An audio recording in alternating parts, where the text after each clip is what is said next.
Bismillah walhamdulillah wassalatu wassalamu ala rasulillah wa ala alihi wa ashabihi wa man tabi'ahum bi isanin ila yawm ad-din. Ya ayyuhalladhina amanu taqullaha haqqa tuqatihi wa la tamutunna illa wa antum muslimun.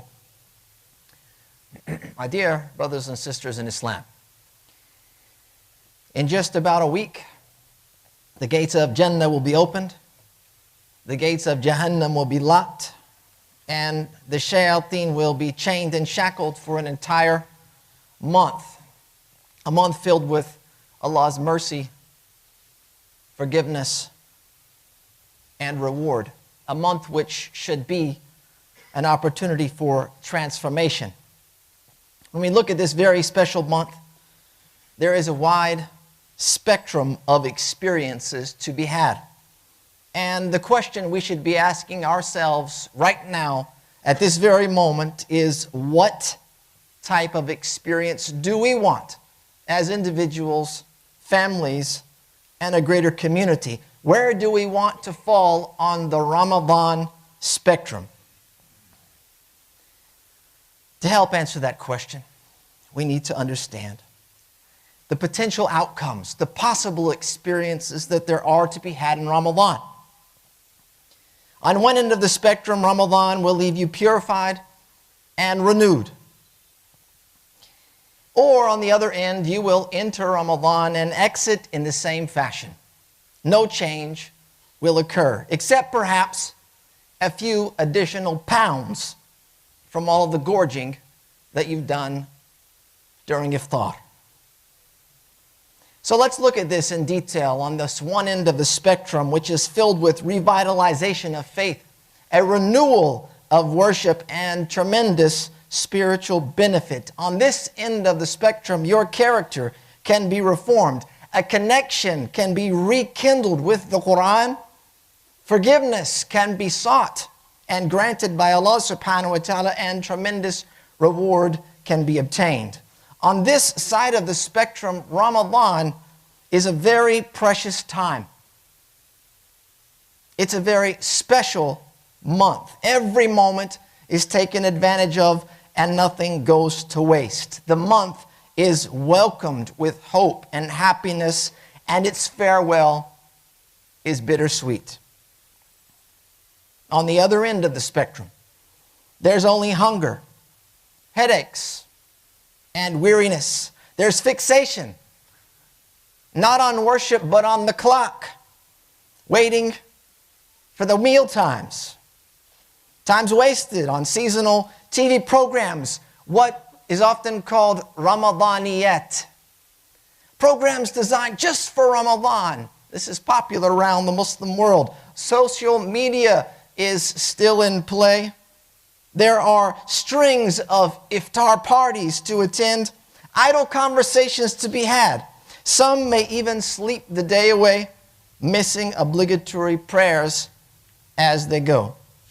On this side of the spectrum, Ramadan is like any other month in many ways, except for the weariness and the hunger experienced during the daylight hours. Regardless how long the day of fasting feels, opportunities, they're lost one after the other, and the month feels like a burden. It's even a source of regret for many on this end of the spectrum. And so, its farewell is met with tremendous relief. It's the basic difference between two hadith. The Prophet ﷺ mentions the first in Sahih Bukhari and Muslim, when he said, "Man sama Ramadana imanan wa ihtisaba, ghufira lahu ma taqaddama min dhanbih." The other hadith, he said, "Rubba sa'imin haddahu min siyamihi al-ju'u wal-atash." These hadith, he mentioned, whoever fasts in Ramadan in faith and anticipation for reward will be pardoned for their previous sins. This is one end of the spectrum. Fasting in faith with iman wa ihtisab. You're wanting the reward from Allah, you'll be pardoned. The other end, he said, there are many who fast, and the only thing they will get out of it is hunger and thirst. This is found in Musnad Imam Ahmad. So now, we understand what the spectrum looks like, and there's many different experiences in the middle to be had. It's time to decide where we want to be. Ask yourselves now, what type of Ramadan experience did you have last year? And do you want it to be better this year? Is there room for improvement?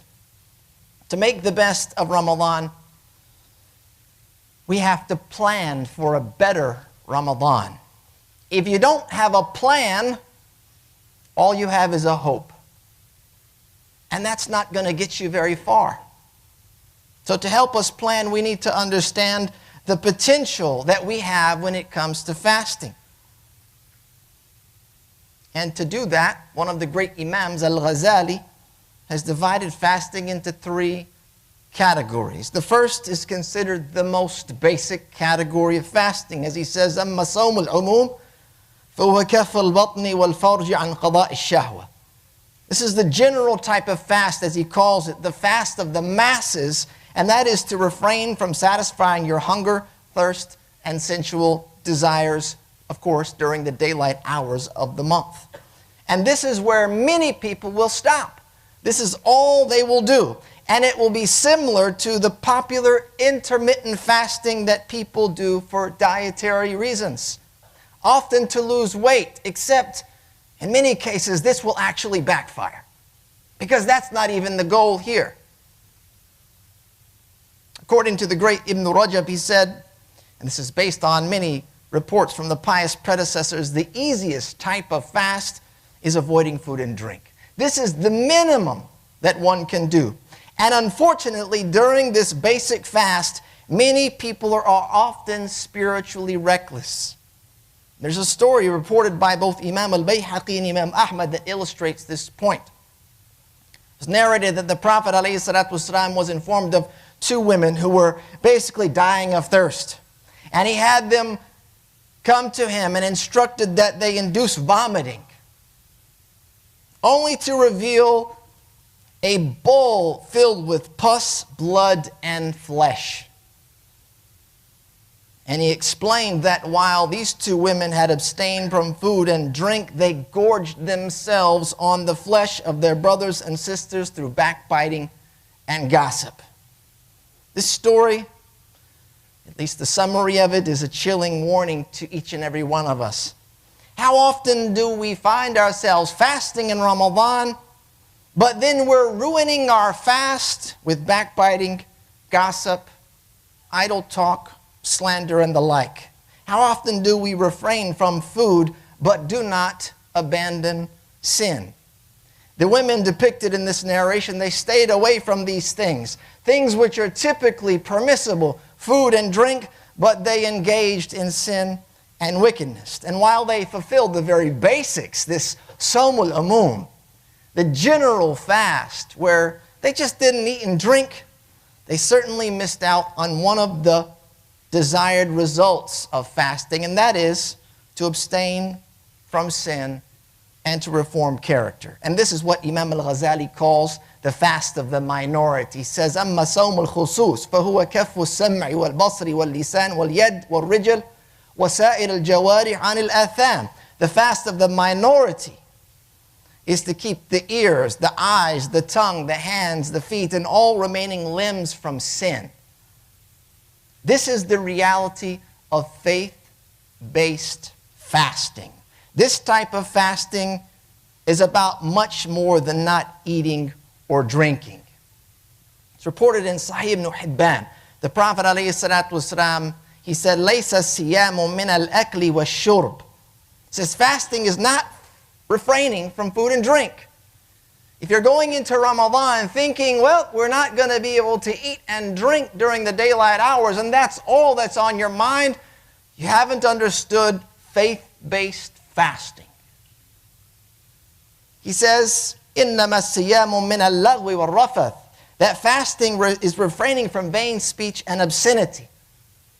One of the greats, Umar ibn al-Khattab, is found in Musannaf ibn Abi Shaybah. He said, لَيْسَ الصِّيَامُ مِنَ الطَّعَامِ وَالشَّرَابِ وَحْدَهِ وَلَكِنَّهُ مِنَ الْكَذِبِ وَالْبَاطِلِ وَاللَّغْوِ وَالْحَلَفِ. This fasting is not simply refraining from food and drink alone, but from lying, from falsehood, from vain speech, and false oath-taking. This means that the physical act of fasting It's not merely an exercise that you go through, but it is setting the stage for a much greater type of fast in which you are not fixated on that food and drink, but you're focused on reforming your character and staying away from the sins of the eyes, of the mouth, the ears, the hands, and the feet. And if you can obtain this level of fasting, where you're refraining from these types of sins, then you should consider your fast very special. If you can achieve this level of fasting, your Ramadan will be a great success. The outward acts of fasting, brothers and sisters, which of course have to be done according to our legislation, they serve a much higher objective. That higher objective is to obtain taqwa.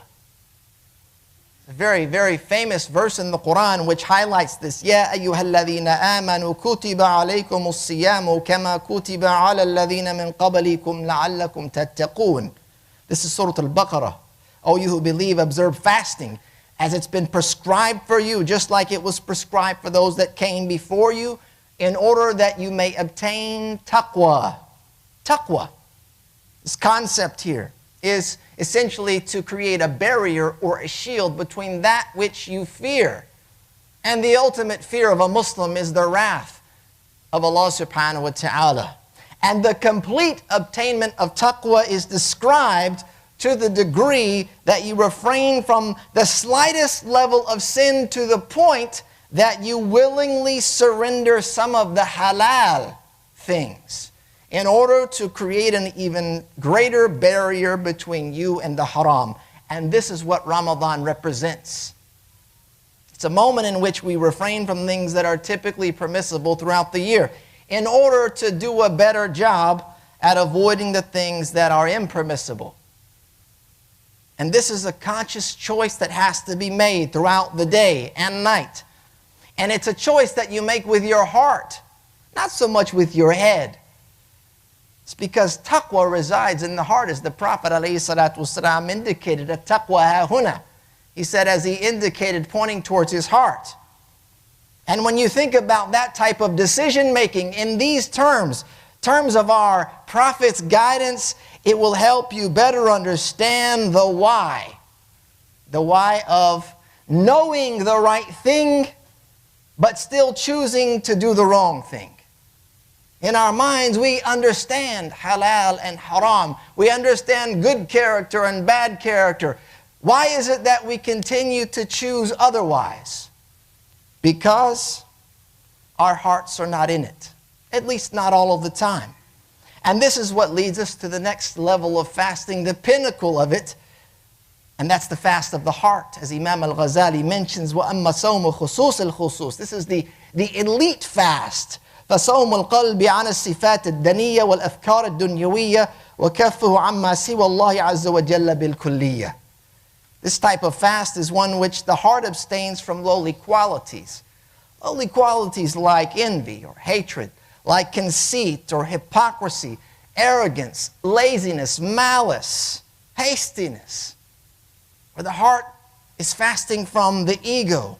It fasts from worldly thoughts, thoughts of fame and fortune, leadership, lust, and desires, and refrains entirely from everything except for Allah.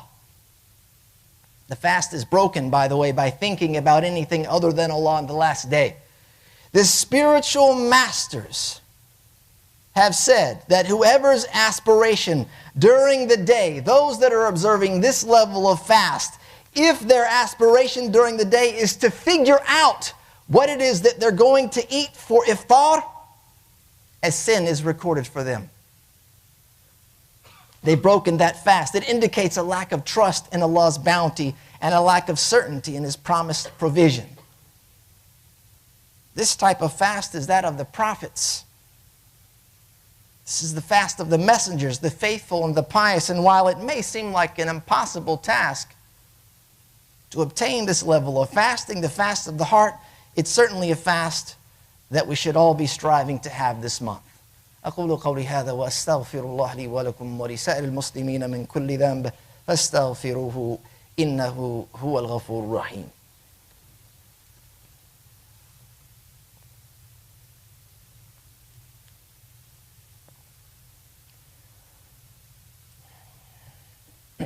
بسم الله والحمد لله حمدا كثيرا طيبا مباركا فيه كما يحب ربنا ويرضى ونصلي ونسلم على نبينا محمد وعلى آله وأصحابه ومن تبعهم بإحسان إلى يوم الدين.